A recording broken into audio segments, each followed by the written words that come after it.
Il 22 ottobre il 62,5% dei residenti in Veneto ha votato per avere maggiore autonomia, quindi chiunque deve appunto e vuole prendere i voti dei veneti deve dare risposte, deve dare un impegno rispetto a quanto avvenuto il 22 ottobre.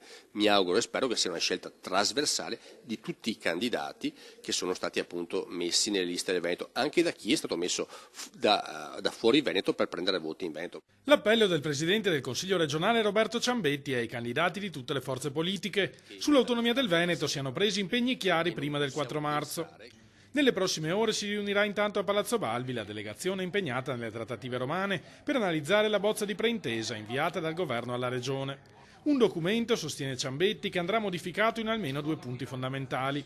Il primo riguarda il criterio inaccettabile della spesa storica per finanziare le nuove competenze. I veneti si aspettano servizi adeguati a un Veneto del terzo millennio, non sicuramente appunto a cose che riguardano magari epoche passate, quindi deve essere chiaro appunto le risorse che vengono legate a certe competenze e deve essere chiaro che deve essere una compartecipazione a un gettito e non i soldi che arrivano di volta in volta decisi dallo Stato.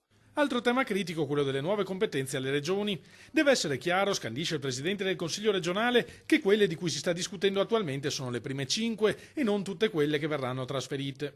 Questo è un inizio, ma deve esserci anche un cronoprogramma per affrontare le altre competenze che mancano rispetto a quelle che abbiamo chiesto.